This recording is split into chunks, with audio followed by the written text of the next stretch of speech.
and now looking at something that surrounds some uncertainty, there are new travel restrictions that have been put into place, and as a result, the Formula One Australian Grand Prix is now in jeopardy.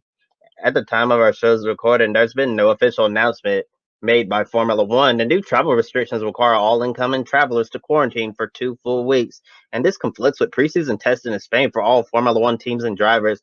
And Formula One hasn't received approval from the Victorian government to implement a bubble approach used in the season finale at Abu Dhabi.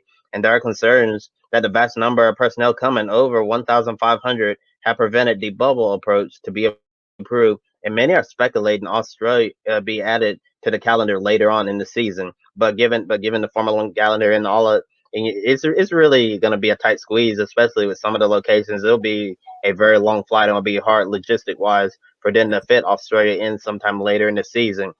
So with that being said, Joe, do you see Australia returning on the calendar if it doesn't open the 2021 Formula One season?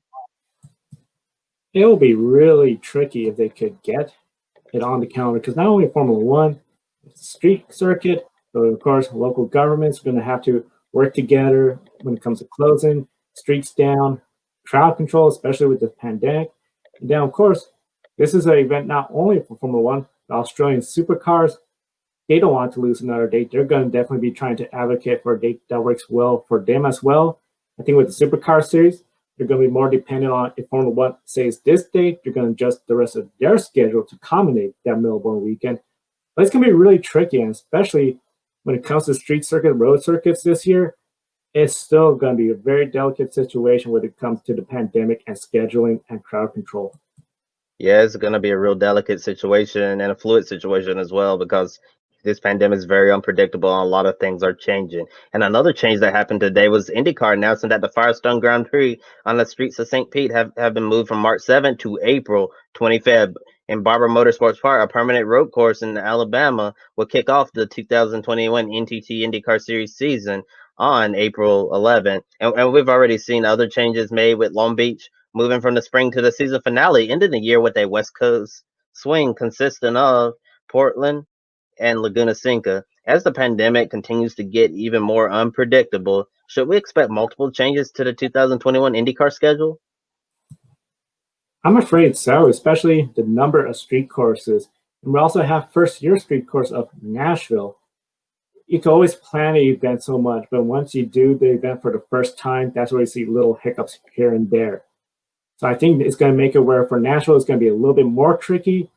Unfortunately, security in Nashville, that became a topic recently with what happened on Christmas Day. But then when you look at California, two races there, that could also be really tricky when it comes to scheduling.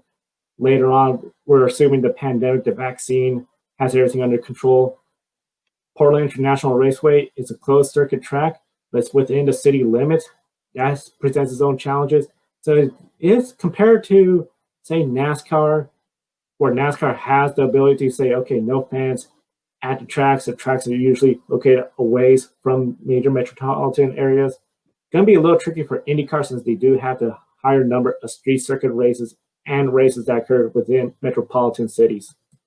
Yeah, and as for those street course races in IndyCar and also the street courses Formula One as well, and we've seen Formula E too with their season opener and on a street course getting canned. I think we need to have some backup plans in place, contingency plans like other circuits to go to in case the worst happens and you can't race there. And I do think you bring up a good point.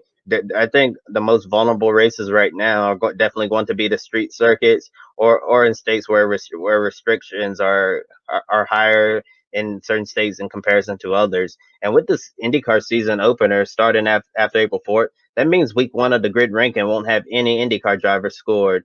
Week four, after the completion of Barber and St. Pete, we'll finally see IndyCar scored.